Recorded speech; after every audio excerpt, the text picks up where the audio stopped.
retrouvons encore aujourd'hui pour analyser les questions d'actualité parce que vous savez que c'est ici, en tout cas, pas ailleurs. C'est ici qu'on analyse objectivement.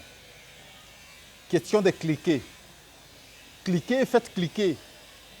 Cliquez, informez aux autres que c'est ici qu'on analyse, plutôt objectivement. www.proinfo, info toujours avec s.net. C'est ici, pas ailleurs. Informez les autres. Et nous allons interagir ensemble lorsque nous serons encore plus nombreux. C'est ici. Et voilà. Nous avons deux questions. Des questions de vie, des questions essentielles, deux questions très essentielles pour notre pays. La première, c'est un rapport avec la problématique des élections et sa conséquence sur l'organisation d'un dialogue. Et la deuxième, c'est la table ronde sur l'état de siège.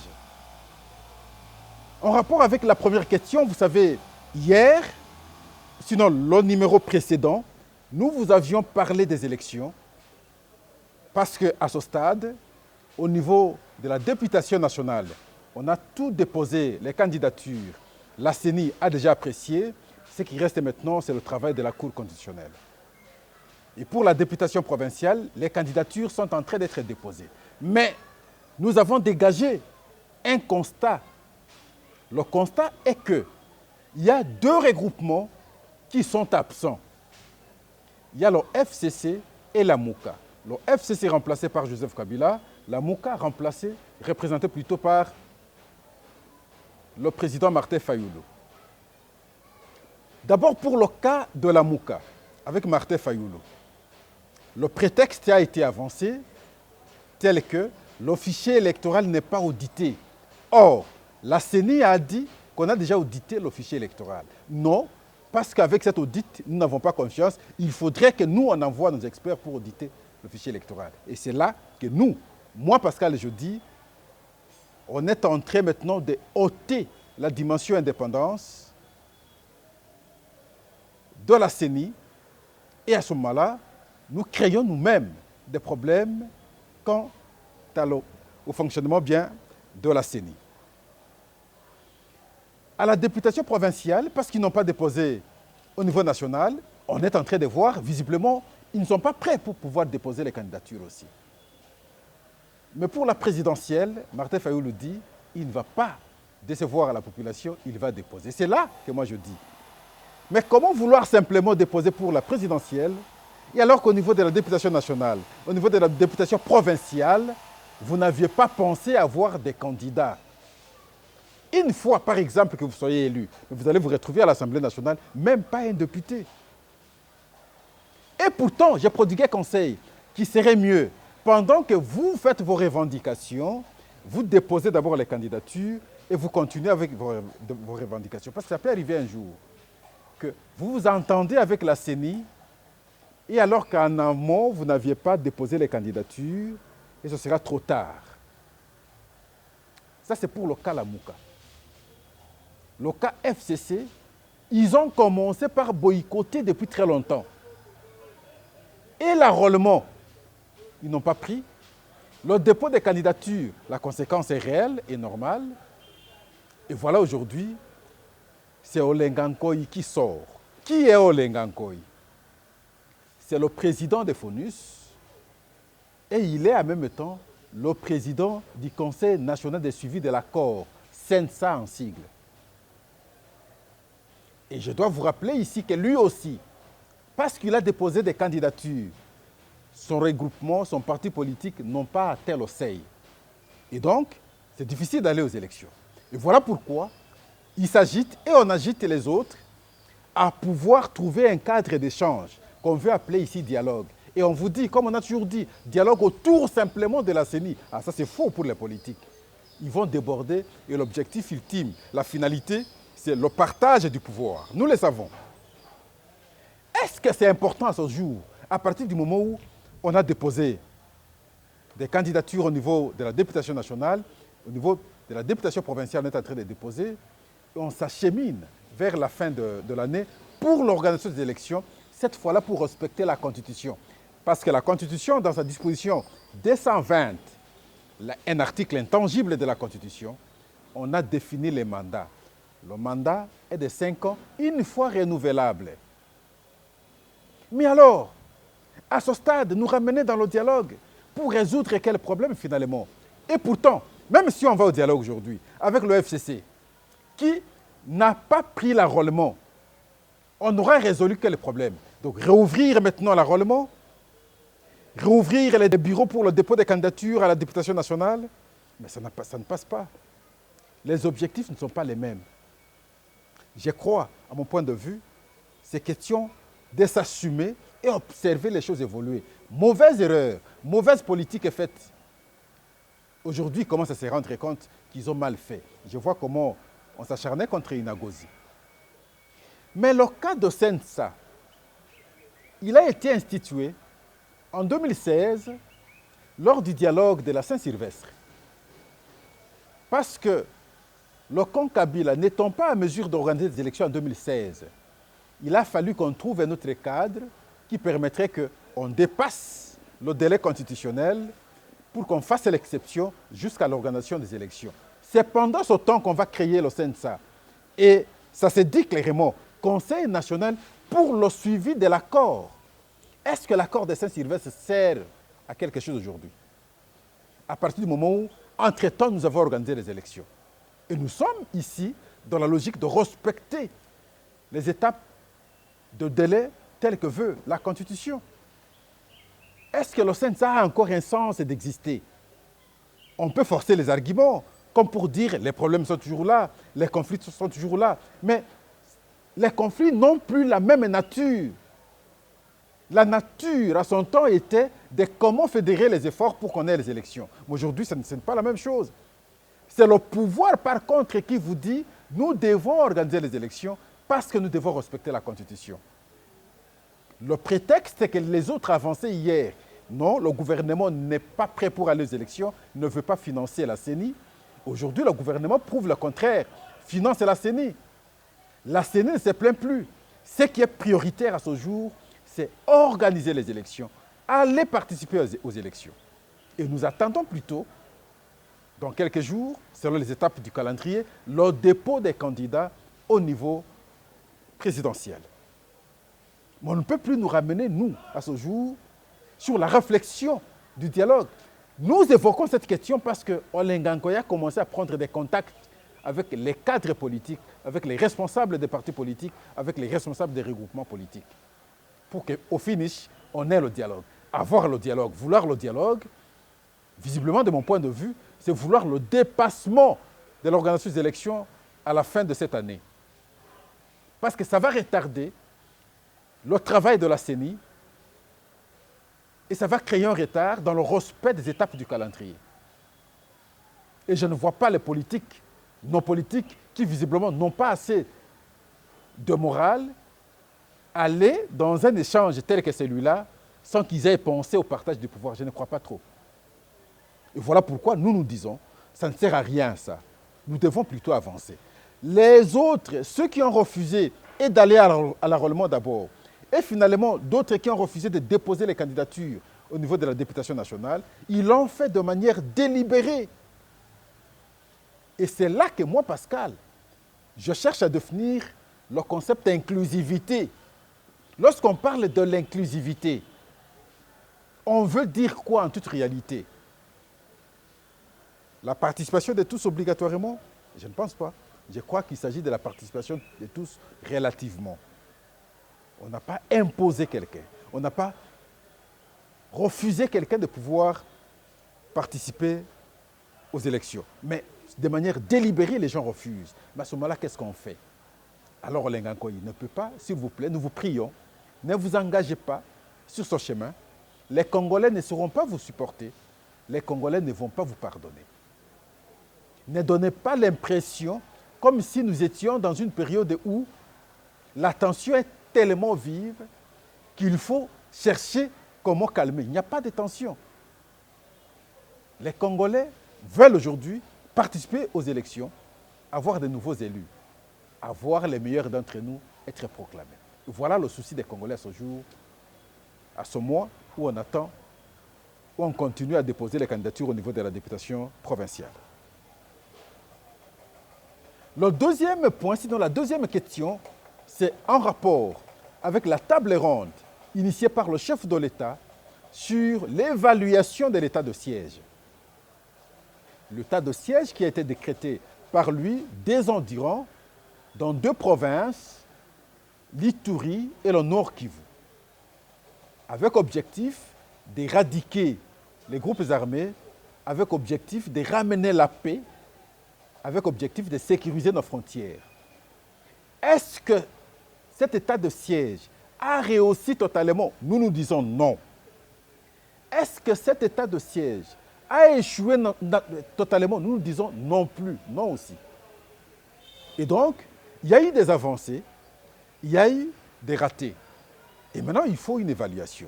J'ai aimé le point de vue du porte-parole de l'armée, de nos FARDC, Sylvain Ekenge. Il dit, à travers l'état de siège, nous sommes parvenus à éradiquer plusieurs groupes armés. Il dit, nous sommes parvenus à neutraliser plusieurs réseaux des ADF. Et nous sommes parvenus à réouvrir certains axes qui n'étaient pas accessibles. Et moi, je veux vous dire en même temps qu'à travers et grâce à l'état de siège, que vous avez vu le Rwanda activer le M23 simplement parce que son économie n'était plus au beau fixe. Il s'est senti, en tout cas coincé par cet état de siège, parce que n'ayant plus l'accès dans certaines mines où il exploitait les coltans. Et voilà rapidement, il fallait pousser le M23 pour que celui-ci les sécurise, donne des espaces qui permettraient que le Rwanda puisse continuer maintenant l'exploitation.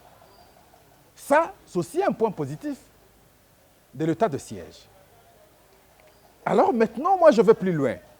Pourquoi les notables du Nord Kivu et de l'Ituri s'activent rapidement pour qu'on lève l'état de siège? C'est que nous n'avons pas été à mesure de faire avec les militaires et les policiers. Serons-nous à mesure de le faire avec les civils? Je veux vous rappeler en même temps que, pas longtemps ici, nous avons entendu le président de l'Assemblée nationale dire, interpeller les députés, quitter les groupes armés. Et finalement, on a compris que c'est plus les notables de ces 2 provinces qui ont des groupes armés. Et les mêmes aujourd'hui voudraient qu'on lève d'abord ça. Ça cache quoi? Ils veulent atteindre leurs objectifs finalement. De cette question, l'autre question c'est complète. La question maintenant de l'infiltration, la question de la traîtrise, du mauvais comportement de certains officiers de notre armée. Aujourd'hui, l'armée a une nouvelle tenue que moi, Pascal, j'apprécie la qualité, la beauté. Cousi ici. C'est un effort extraordinaire, nous devons savoir féliciter. Mais il y a une crainte. Parce que nous avons toujours entendu les points de vue de certains subalternes de l'armée dire tel officier, tel commandant ne remet pas ce qu'on lui donne exactement de l'état-major aux groupes armés qui sont au front. Ce qu'il bénéficie, lui envoie maintenant aux adversaires. Parfois, ils sont cités. Mais curieusement, parfois, ils ne sont pas arrêtés. Et nous disons, et nous allons veiller, et la population, et les militaires, à tous les niveaux, pouvoir veiller ce commandant, qui va mal se comporter, prendre la tenue de nos militaires, l'actuelle tenue, et envoyer aux adversaires, aux agresseurs, aux rebelles, aux groupes armés. Ils sont habitués à le faire. On a toujours dénoncé, nous avons toujours entendu ces cris. Et voilà pourquoi je dis, ce travail de l'identification des éléments dangereux dans le corps de l'armée doit continuer, doit être encore fait. De manière plus déterminée cette fois-là. Pour qu'on décourage ces affairistes militaires, qu'on décourage ces aventuriers, qu'on encourage les plus engagés maintenant à nous rétablir la paix dans l'est du pays. Entre autres ici, nos vaillants militaires. Et voilà pourquoi nous disons, il faut veiller sur cette question. Il faut des sanctions dures. Il y a certains officiers aujourd'hui, nous savons, de brassage, des intégrations dangereuses, ainsi de suite, ils sont devenus des grands officiers. Ils ne sont qu'à l'Est. Ils ne cherchent à travailler qu'à l'Est. Quand vous l'envoyez ailleurs, ils refusent. Je crois que cette fois-ci, on peut prendre des mesures telles que vous êtes resté longtemps là-bas, on vous déplace, on vous envoie dans une autre province. Ceux des autres provinces, on peut les envoyer maintenant à l'Est pour que le travail soit fait, soit engagé autrement.